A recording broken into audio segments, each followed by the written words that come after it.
mungkin memang kita sudah bisa garis bawahi ya bahwa ternyata pendidikan ini bukan sesuatu ranah atau arena yang netral, tapi ada pertarungan globalisasi dengan kekuatan-kekuatan lokal dan lain sebagainya yang tadi sudah kita diskusikan. Tetapi kenyataannya kan memang setiap orang atau setiap individu itu mau tidak mau kenyataannya mengalami pendidikan. Ya, apakah itu pendidikan formal atau apa? Ya umumnya pendidikan formal, dan di situ kita membayangkan setiap individu itu menerima proses transformasi melalui pendidikan itu. Dan kalau tadi Pak Toto mengatakan sekolah itu sebenarnya hanya bagian terkecil saja. Bersamaan dengan itu, seraya kita menyadari bahwa ternyata memang tidak bisa dihindarkan bahwa setiap orang mesti mengalami atau menjalani pendidikan. Pertanyaan saya adalah kita menuju ke titik-titik yang lebih kecil, misalnya keluarga. Keluarga kita, anak-anak kita juga ada yang sekolah di SMA, SMP, ada yang madrasah aliyah, ada yang di pesantren dan lain sebagainya. Mengingat bahwa itu hanya bagian terkecil, tentu ini ada secara implisit kita bisa mengatakan sesungguhnya keluarga pun tidak bisa sepenuhnya menyerahkan gitu ya anak itu kepada sekolah, betapapun sekolah juga memberikan porsi yang penting. Nah, barangkali, dan ini saya kira umum ya kalau kita bicara di dunia parenting dan lain sebagainya, bahwa orang tua itu mesti menjadi pendidik juga yang teredukasi. Menurut Pak Toto itu kira-kira seperti apa orang tua itu mesti menjadi pendidik? Visi apa yang mesti mereka miliki? Nah, ini kita mundur ke belakang ya, bahwa repotnya kan tadi bahwa pendidikan sudah diambil alih oleh sekolah. Nah, di situ kan ada unsur yang disebut belajar. Nah, belajar, orang yang dianggap belajar adalah orang yang sekolah. Jadi kalau orang yang tidak sekolah dianggap tidak belajar. Nah, ini sebenarnya pertarungan di situ kan sudah tidak fair sebetulnya, bahwa ada banyak orang yang nggak sekolah juga belajar gitu. Nah, ini juga problem besar. Sekarang coba lihat, kalau kita di satu komunitas tukang, umpamanya tukang kayu lah, itu dari mana dia sekolah dulu? Kan dia adalah ada di sistem sekolah yang tukang yang ada di dalam lingkup dia ya, bisa keluarga, bisa di lingkungannya, dan nanti anaknya ya kelak juga akan berada. Nah, ini kan diputus oleh sekolah gitu loh. Sama di isu pangan, di kesehatan atau apapun, ini sudah diambil alih oleh institusi yang disebut sekolah. Nah, sehingga sebenarnya juga agak menjadi perjuangan yang luar biasa ketika kita bicara soal bagaimana sebuah proses pendidikan yang berlangsung di dalam komunitas ini yang juga sudah ada peran-peran sekolah di situ. Nah, seringkali keluarga sudah menyerahkan sepenuhnya kepada institusi-institusi yang ada sebenarnya, padahal sebenarnya tidak seperti itu mestinya. Kalau Ki Hajar jelas bahwa nggak bisa sekolah meninggalkan fungsi keluarga, itu sama sekali tidak bisa. Maka ya seberapa jauh interaksi, seberapa jauh komunikasi yang ada di dalam keluarga itu sebetulnya yang paling utama, sehingga keluarga itu adalah menjadi sekolah yang utama dan penting di dalam proses pendidikan sebetulnya itu. Ya otomatis orang tua juga nggak bisa seenaknya sendiri untuk tidak memahami berbagai hal yang ada sekarang ini gitu. Apa yang mesti dilakukan kedua orang tua atau yang disiapin supaya bisa mengiringi pendidikan anak-anak itu? Ya sebetulnya bukan sesuatu yang orang itu tidak bisa. Sebenarnya mestinya semua orang secara alamiah juga bahwa menginginkan anaknya lebih baik dan sebagainya, tetapi itu tadi harus kembali memahami seberapa jauh sebetulnya fungsi atau potensi keluarga ini untuk perkembangan anak-anaknya. Nah, itu menjadi penting. Jangan lagi berpikir di luar itu. Nah, sekarang kan banyak orang membangun kebahagiaan dengan ukuran-ukuran orang lain. Nah itu sama. Ya kebahagiaan itu ya mestinya dibangun dengan ukuran-ukuran sendiri gitu loh. Jangan dibangun bahagia itu kalau sudah punya mobil atau sudah punya apa. Nah itu menurut saya itu kebahagiaan yang menggunakan ukuran-ukuran orang lain. Sama ketika menghadapi bagaimana mencita-citakan anaknya juga sama, seberapa jauh ukuran-ukuran itu juga diciptakan oleh keluarga sebetulnya. Kalau secara individu kan kita memang selalu menyerap ukuran-ukuran itu ya. Apakah pendidikan itu fungsinya adalah agar kita bisa punya ukuran sendiri, atau pendidikan juga bisa berfungsi agar kalau kita memang memutuskan untuk menyerap sebuah ukuran, kita punya kesadaran seberapa jauh kita menyerap itu porsinya dalam.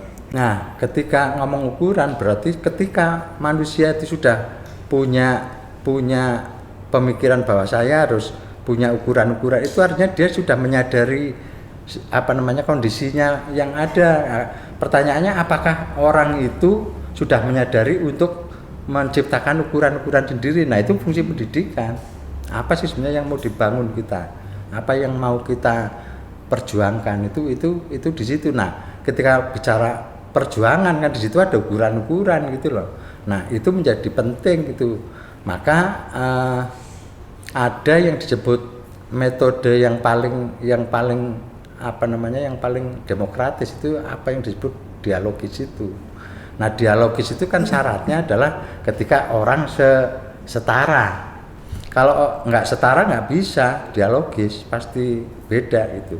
Satu contoh gini, kalau camat ketemu camat pasti ngomongnya ya yang itu di tempat saya itu ada bidan yang oke, itu ada ini yang oke. Tapi kalau ketemu bupati mesti ngomongnya pembangunan di tempat kami. Jadi udah enggak itu. Nah sama, kenapa community itu sebenarnya harus terbangun dialog di sana gitu loh. Itu cara perebutannya di situ. Oke. Nah kalau menurut Bapak sendiri, konkretnya sekolah yang ada tujuan atau sudah melangkah menuju ke kemandirian individu untuk menentukan sikap, nilai, dan ukuran-ukuran sendiri itu seperti apa, atau kalau ada contohnya itu bagaimana? Ya, oke. Saya pasti akan mencontohkan di Sanggarana Alam ya. Artinya di Sanggarana Alam kan jelas sejak awal saya merancangnya itu kan desain visinya ya bagaimana membangun komunitas belajar sebetulnya di situ, yang semua orang yang terlibat di sana gitu. Nah, kalau kita bicara sekolah ini kan, kalau dulu teorinya di IKIP itu, zaman dulu IKIP ya, itu kan ada input, ada output. Ya. Nah, inputnya itu kan mahasiswa, outputnya adalah lulusan. Nah, ini saya enggak, inputnya ya siswa, ya orang tua, ya guru, ya pengelola dan masyarakat yang terjangkau di situ. Nah, outputnya adalah komunitas belajar, outputnya. Nah, kan ada dua nih, ada environmental input, ada di bawahnya ini ada instrumental input. Nah, environmental input itu adalah lingkungan sebetulnya kan. Di situ ada undang-undang, ada nilai-nilai yang sudah ada, terus juga termasuk adat istiadat itu kan kita nggak bisa keep langsung itu. Nah, yang bisa kan hanya mempengaruhi lah dikit. Nah, yang bisa di keep itu kan yang di instrumental inputnya ini. Nah, instrumental input itu kan ada kurikulum, ada SOP ya. SOP itu apa? Standar operasional prosedur atau kesepakatan atau apapun yang sifatnya bisa kita bikin sendiri. Nah, prakteknya yang di instrumental input aja banyak orang nggak mau melakukan sendiri gitu loh. Lebih baik mengambil atau memfotokopi punya orang kan gitu. Nah, ini yang di Sanggarana Alam itu saya mencoba untuk membangun sendiri ya bahwa itu mempelajari kurikulum orang lain dan sebagainya itu kan soal belajar. Artinya supaya kita juga tahu apa sih yang terjadi di luar sana gitu. Nah, tetapi outputnya ya kita harus bikin sendiri kira-kira gitu. Dan kalau kita bicara kurikulum ya tidak hanya untuk siswa, kurikulum itu ya untuk orang tua, ya untuk guru, ya untuk orang-orang yang terlibat di situ. Jadi selama ini kan kurikulum hanya untuk siswa saja kan kira-kira begitu. Nah ini yang di tempat lain, apalagi dengan sekolah menjadi komoditas tadi ya instrumennya ya ngambil alih yang dianggap mewah-mewah itu, bisa Cambridge, bisa apalagi itu, bisa juga bahkan kalau di agama ya model-model yang Islam terpadu dan sebagainya. Nah, itu sebenarnya cuma fotokopi aja gitu loh, hampir tidak sebenarnya mereproduksi apa yang sudah ada. Nah kita mencoba kan gini ya, aliran pendidikan itu kan cuma ada dua sebetulnya. Yang satu adalah memproduksi sesuatu yang baru, dan yang satunya lagi adalah reproduksi. Nah yang terjadi adalah hampir semua sekolah itu mereproduksi, fotokopi aja sampai tintanya habis kira-kira begitulah. Nah kira-kira praktek-prakteknya seperti itu. Nah apa yang melandasi itu ya tadi, kalau kita bicara reproduksi, bisa mereproduksi orang lain. Nah bagaimana juga bisa saja sebenarnya mereproduksi apa yang ada di dirinya, ya nggak masalah sebetulnya. Sehingga akan ada produksi pengetahuan baru, entah itu dalam lingkungan hidup kita, entah itu apa yang menyangkut soal keterampilan, apa yang menyangkut soal pengetahuan dan sebagainya. Sehingga itu juga sudah diteliti ya, bahwa sebetulnya kesadaran manusia itu sebenarnya 90% itu yang paling hakiki itu justru ketika orang menemukan sendiri. Jadi kalau yang hanya mendengar itu ya lupa, kalau yang hanya melihat ya mungkin ingat sebentar gitu, tetapi ya itu akan cepat hilang gitu, tidak akan menjadi tidak akan menjadi bangunan nilai yang kuat. Nah, satu contoh ketika anak saya kecil dulu, ini kita ngomong kesadaran ya. Ketika saya membakar obat nyamuk yang spiral itu, anak saya tertarik itu, pasti deketi dan pasti dia akan pegang itu. Nah, benar dipegang lah. Nangislah dia. Mungkin karena obat nyamuk ya paling lacet lah sedikit ya. Kalau obor apa nyala api yang gede ya saya nggak berani kan gitu. Tetapi keuntungan saya, nah besok lagi ya ketika saya membakar obat nyamuk lagi dia udah nggak pegang lagi. Nah intinya kan dia punya kesadaran real tentang pengalaman peristiwa dia tentang api. Nah saya keuntungannya apa? Saya tidak perlu lagi ke anak saya, api adalah, nggak perlu lagi itu, dia udah tahu sendiri gitu dari pengalaman dia pegang obat nyamuk. Nah tugas orang dewasa mestinya bagaimana agar anak ini tidak fobi terhadap api. Kira-kira secara gampang mestinya kan pendidikan itu kan tujuan utamanya kan membuat kesadaran manusia. Saya kira Konfusius itu seorang filosof Cina itu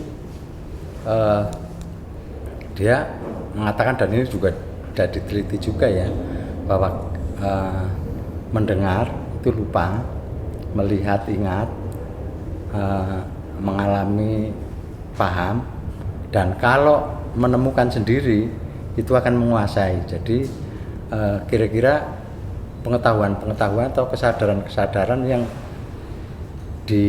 karena menemukan sendiri itu akan mengakar sampai kapanpun gitu loh.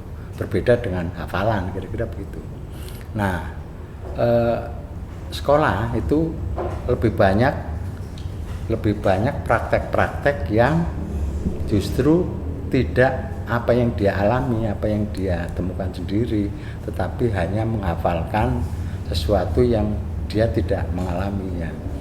Mungkin aja apa yang disebut kontekstual menjadi tidak kan. Kira-kira itulah sambungannya gitu.